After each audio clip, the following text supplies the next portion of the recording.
Fondo, quiero darle la bienvenida a mi querido José Luis Trueba Lara, @Trueba Lara, y a Rafael Polán, @Rafael Polán, los hilos de Polán. Y fíjense que llevamos mucho tiempo sin estar juntos. Me da un gusto inmenso saludarlos y hablar hoy, querido José Luis, empezamos contigo, de los primeros cafés en España y México. Justo la borra del café nos inspira a hablar de este tema. A ver, ¿fue durante o después de la Guerra Civil Española donde los refugiados llegan a México y llevan el café? O cuéntanos la historia, por favor. Fíjate que el café, como tú lo sabes bien, bueno, ya lo dijiste en tu periodismo de vida, el café siempre es libertino, el café es revoltoso, y el café sobre todo nos obliga a la comunicación, a la pachanga y a encontrarnos a platicar. Justo que llegue a Nueva España a finales del siglo XVIII es importantísimo, porque con este café, en esos granos de café, iba todo el liberalismo y toda la gente rejolinera. Todos venían en el mismo saco metidos. ¿Por qué razón? Te pongo un ejemplo muy simple. El café cuando llega a Europa se convierte en un lugar donde la gente se sienta a platicar. Y pues tú y yo lo sabemos bien, lo sabe bien Rafael, la gente que nos oye.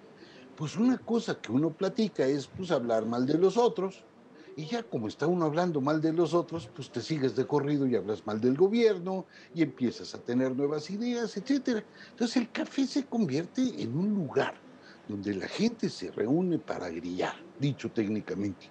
No solo eso, empieza a llegar la gente que hace negocios.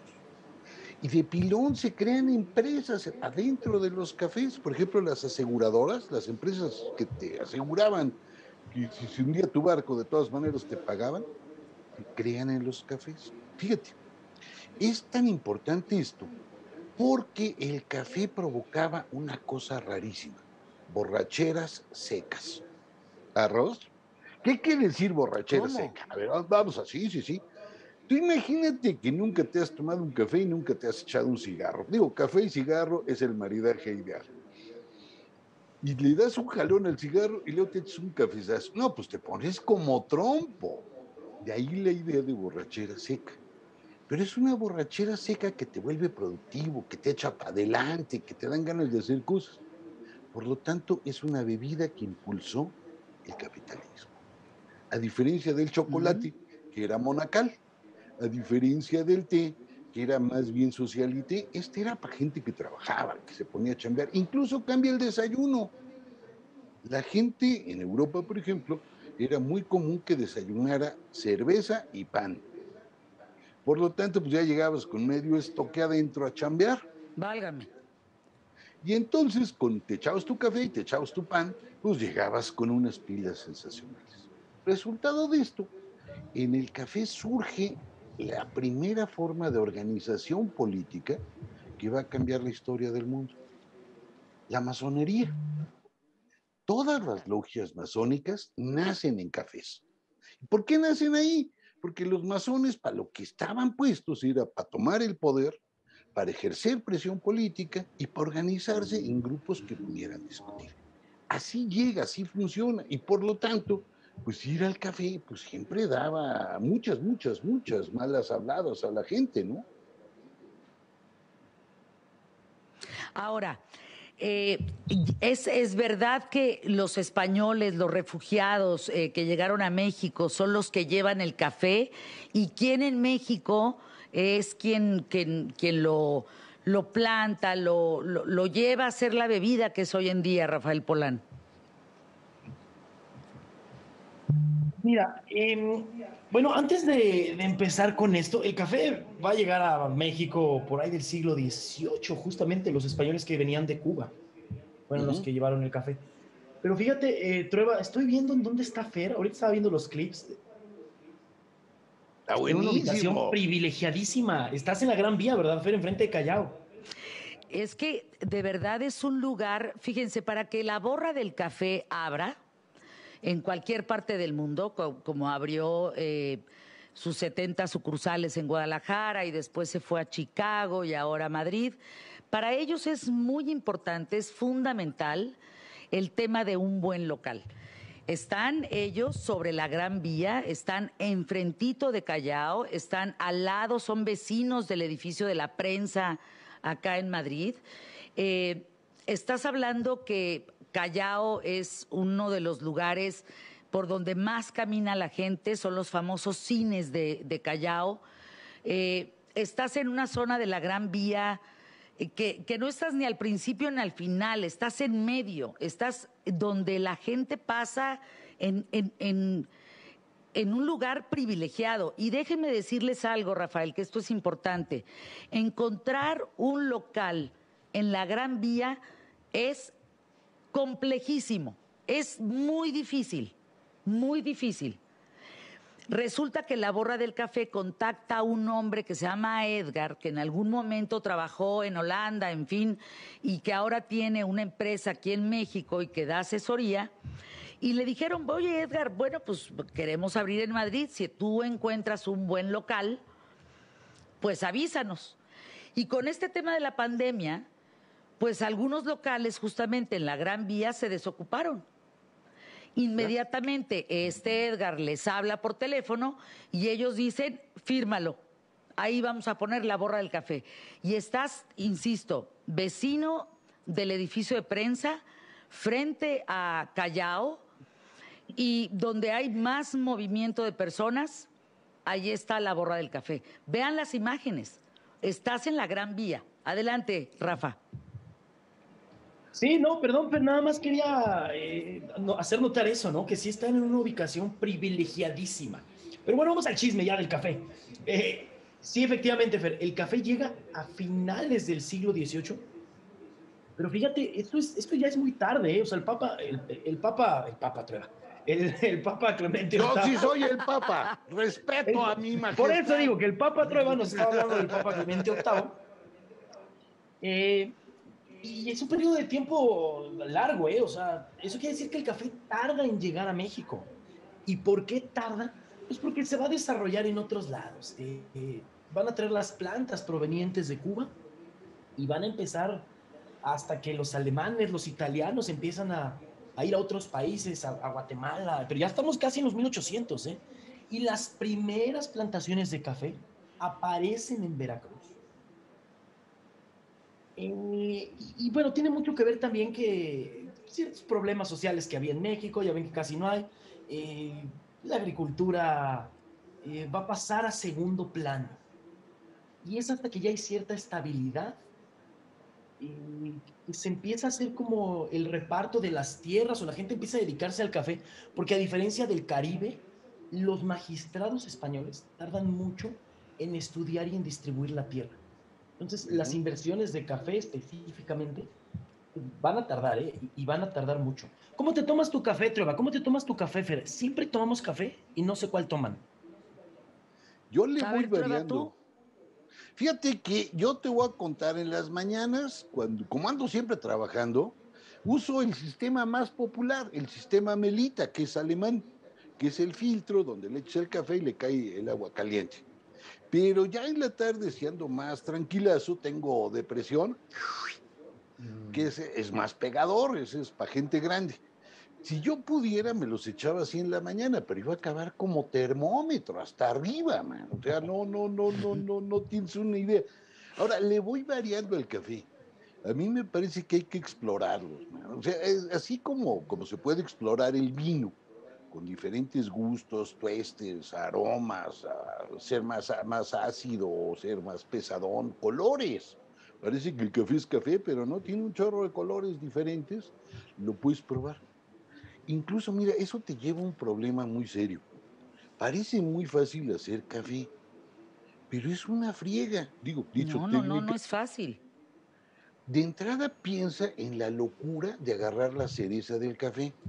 A diferencia de todos los frutos, tiras lo de afuera y te quedas con el hueso. No sé si me estoy explicando. Es una cosa muy chiflada. O sea, requiere pero no solo te quedas con el huesito. El huesito lo tienes que poner a fermentar. Por lo tanto, no le puedes quitar toda la cerecita así a lo baboso y dejarlo pelón, como rana. Le tienes que dejar tantito para que se fermente. Luego lo tienes que tostar. Ahora, aquí varía, hay algunos que le ponen tantita azúcar al tostado, que es cuando queda negro, negro y brilloso, brilloso, y son Oye, re buenos Trueba, tostados. ¿Qué pasó? Trueba, y hay unos, Fer, ¿te acuerdas del café que te traje de Malasia? Y hay unos que le Ah, dan la Claro, semilla a unos animales para que se lo coman. ¿Qué tal claro. estaba ese café, Fer? El Kopi Luwak. Delicioso. El Kopi Luwak, Luwak es un café que entiendo lo recogen los monos, ¿verdad? ujú. Y en vez de O sea, el fermentarlo café afuera, se da, adentro. exacto, el café se da en una montaña ya en casa del Requinto Cuerno, que solamente pueden subir los monos. Y es el animal que lo recolecta. Es carísimo, Trueba. Rafa, ¿tú te acuerdas cuánto te costó el café que me trajiste? Sí, pero eso no se dice, ¿verdad? No te voy a andar diciendo cuánto cuestan los regalos. Eso sí no se puede Oh, decir. No, ¿cómo crees, no, Fer? bueno, me tapo las orejas, pero entonces sí dile al público, pues necesitamos estar informados. A la de 3 me tapo Lo las que orejas, un, sí, 2, 3, ¿cuánto costó? la taza de ese café lo puedes encontrar hasta en $90. Una taza de ese café. Y a Fernanda le traje un cuarto, imagínense. No, no me ¡Sopas! trajiste un cuarto. No, me trajiste café. ¿Cómo? Ay, es que se me pega lo de Emilio luego. ¿Cuántos datos sobre el café? Fíjense, la primera cafetería de México, según dicen los libros, fue el Gran Café eh, de la parroquia, inaugurado en 1808. Fue nombrado así por ubicarse justo frente a la parroquia de Nuestra Señora de la Asunción en Veracruz. Café que tú, pegándole al vaso, es que pides que te vuelvan y que te sirvan más de las jarras. El café es todo un tema. Decías, Polán, bueno, Fer, ¿y tú cómo tomas café? A mí me gusta negro. A mí los cubanos me enseñaron que el acróstico de café es caliente, amargo, fuerte y escaso. Entonces, para mí un buen express o un café cargadito, para mí me estás dando en el mero clavo. Y en la mañana me estaré tomando, pues fácil, unos 5 o 6. Fácil, ¿va? Más o menos. Me encanta el café, me encanta. Y la verdad, la historia del café, pues hoy por hoy lo que yo veo, por ejemplo, desde esta transmisión en la borra del café de Madrid, es que el café ya se acompaña pues de un bocadillo, de una algo para picar, algo para poder desayunar, imagínate, rico. O sea, ya el café conlleva muchas cosas, ¿no? Rafael, te escuchamos. Oye, yo más bien tengo una pregunta, Trueba, porque ahorita está diciendo Fer que el primer café se abrió en Veracruz, en la parroquia. Pero Ajá. yo Ujú. tenía entendido que antes, 1798, antes de los 1800, el Manríquez fue el primer café que se abre ahí en Tacuba, pues. Bueno, no era Ujú. Tacuba, pero hoy en Tacuba. Y por ahí hay un chisme histórico también que iba Hidalgo. Miguel Hidalgo, ¿no? A ese café. Dicen, Ujú. Dicen. dicen los que saben. En la Ciudad de México había un chorro de cafés. El Manrique, por ejemplo, era uno de ellos, que estaba casi esquina con la calle del Jorobado. Que para los que no sepan cuál es la calle del Jorobado, es Bolívar. De ahí que el tráfico está como está, se le quedó el nombre al tráfico. Entonces, en este lugar, en el Café Manrique, se reunieron una gran cantidad de revoltosos y se le atribuye a Miguel Hidalgo haber ido a tomar café ahí cuando vino a la Ciudad de México a legalizar su título y hacer su examen, ya para ser cura de veras. Con su hermano vino. Y entonces Miguel Hidalgo va, en teoría, al Café Manrique. Lamentablemente no tenemos ninguna prueba de esto, de que fue al Café Manrique. Lo chistoso es por qué dicen que fue.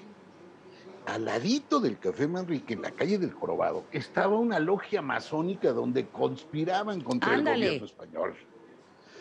Eso sí es cierto, la logia del Jorobado, así se llamaba.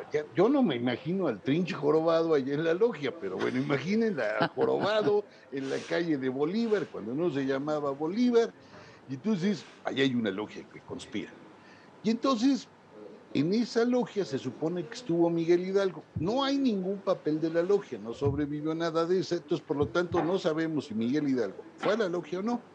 Los que sí eran cafés, pero buenos para el café, eran los liberales, fíjate. Por ejemplo, Benito Juárez, que siempre lo pensamos puro mármol, bronce, con cara de esfinge. No, no, de veras. Pues, ¿tú sabes cómo le decían a Juárez para cuando lo querían ofender? Le decían el Buda Zapoteca. Ay, De Trueba. verdad, sí le decían, yo qué culpa tengo, pues yo no pongo nunca apodos de mala vida. Así le decían, el Buda Zapoteca. El Buda Zapoteca era más fumador que yo, le traba con singular alegría al humo y al café. Y con sus cuates podían estar en la quinta chilla y todos fregados, man, allí correteados por cualquier enemigo, pero el café y el cigarro no lo dejaban. Incluso en algunos cafés a los que iban, los llegaron a correr. A él, a Guillermo Prieto, a Paino, al Zarco, a todos estos, los corrían porque armaban unos desmadres, pero tamaño marca llorarás, pues. Entonces llegaban, se sentaban, empezaban a discutir de política y nunca faltaba uno que decía, yo no estoy de acuerdo. Y estos que eran no solo buenos para el café, sino buenos para el cigarro y mejores para la mentada de madre, pues corrían a todos los que ya estaban en el café. En realidad era ese cliente que no quieres tener, pues, no quieres tener. Lo que sí variaba es que fíjate que conforme el tiempo pasó, este café de hombres donde se fragúan golpes de Estado y los manteles huelen a pólvora, así decía Octavio Paz, del café al que iba su papá, los manteles olían a pólvora. En esos lugares, el, el café empieza a volverse poco a poco un lugar familiar. Entonces cambia la carta. Yo ya además de café y chingere, que era lo que servían en los cafés, empiezan a servir cosas rarísimas, helados. Es decir, hacer un helado en el siglo XIX no era enchilamesta gorda, pues, o sea, tenían que haber llegado la técnica esta del bote con el hielo y la sal para darle vueltas. Empiezan a servir pasteles, algunos de ellos sirven un postre buenísimo que se llamaba el pan Napoleón. Y en los ¡Ay, qué cafés, rico! hombre, se inventa una comida que nadie le quería entrar, sobre todo las mujeres. Ya ves cómo eran las mujeres en el siglo XIX, que sí se echaban para atrás entre algunas cosas. Empiezan a servir una cosa que se llamaba beef stick. Ay, este es como la Bella Airosa, ¿no? Que lo pronunciamos mal y le decimos bistec. ¡Exacto! Sí, oye, ¿sí sabes por qué la Bella Airosa, Trueba? No, a ver, viene. Cuando llegan los ingleses allá a Pachuca, dicen, exclamando al ver la ciudad, oh, it's pretty windy. Que ahí al rato Emilio nos va a traducir que es pretty windy. Y eso de pretty windy, haciendo alusión a es muy... Que es un ventarrón marca Acme. Eso. Y entonces, pues, ellos lo tradujeron literal, ¿no? Y por eso es la Bella Airosa, por pretty windy. Ah, Así pues como el beef steak, que nosotros dijimos, ¿qué dijo? Pues que bistec, ándale pues, el bistec. no es diferente, porque cuando ibas al café te servían un trancazo de carne como debe de ser, o sea, no, nada de medianías, un trancazo de carne gruesecito y sangrante. Pero como eso no funcionó, aquí en México decidimos que de ese pedazo de carne podíamos sacar 11 bisteces. Lo cortabas más chiquito, lo aplastabas y sacabas una sábana marca Llorarás. Esos son los cafés. Incluso ahí llegan las meseras. Es el primer lugar donde hay meseras. Y las meseras provocan un desmadre, no tienes una idea. La gente ¿Por se qué, horroriza. Trueba? ¿Por Porque qué? llegan las meseras y la gente dice, ¿a qué va una mujer a un café? Y más a atender a estos hombres malvados y calenturientos. Y aparte le van a dar su propela, digo, su propina. Entonces, ¿quién sabe en qué van a acabar? Y no solo eso, los varones meseros, el sindicato, protestó contra ellas y les pidió dejar esto. Estamos tantito antes de que empiece la época de don Porfirio. Todavía Lerdo estaba partiendo el queso en el país y llegan las meseras. Incluso tú lees los periódicos y hay hasta caricaturas y corridos sobre las meseras y los cafés, porque eran un escandalazo que llegara una mujer. La mujer era de fonda, era de puesto ambulante, mas no de cantina, y tampoco de café. De pulquería también, pero ahí eran de clientas o de enchiladera de la entrada. Es que Pero sí sabes que eran... Trueba Ujú. lo dijo muy bien Fer. Al principio, a los cafés venía la gente. Hombre, había billares y cuanta cosa en algunos, ¿no? Pero iba la gente a cerrar negocios. Sí. Claro. Aquí se gestaron O revoluciones. hablar mal también del Hablar gobierno, mal que de por eso otros. se prohibieron. Claro. Sí. Yo un Y día el les voy a café es importante Perdón. para el desarrollo, perdóname, pero el café es No, bien no, no, importante adelante. para el desarrollo de cualquier ciudad. Ujú. ¿Y cuántos movimientos literarios o artísticos no se han dado en Claro. cafeterías? Es importantísimo. No, todos los grupos literarios han tenido su café. Ujú. Y todos cada café le dio un perfil a cada grupo que estuvo. Fíjate, los refugiados españoles, como estaban muy pránganas, Sánchez Vázquez y todos ellos, se reunían en un café de chinos. No me vais a preguntar si le entraban al disquete o no, pero lo que sí te puedo decir es que estaban tan pránganas que no les daba para un fifí. En cambio, por ejemplo, los estridentistas, los primeros poetas modernos de México, así de vanguardia, iban a un café rascuachísimo en la Roma, allí en la avenida Jalisco, donde está hoy la calle Álvaro Obregón, y le pusieron el café de Eh, nadie. Para despedirnos de ustedes, mi querido José Luis Trueba, desde Madrid, Rafael Polán. Trueba, explícanos en 30 segundos qué es la borra del café. La borra del café es lo que queda, según yo, lo que queda guardado en el, pues no sé cómo se llama, el repositorio donde haces el café. La borra del café sería lo que se quedó en el filtro de la melita o en el repositorio donde meten el vapor. Esa es la borra del café. Y la borra del café de Benedetti son las historias de Benedetti entre tanta mudanza que tiene por culpa de sus padres, en donde justamente se llama la borra del café, que es lo que inspira a León, a este mexicano, León Refreger, para empezar a abrir la borra del café en México y en el mundo.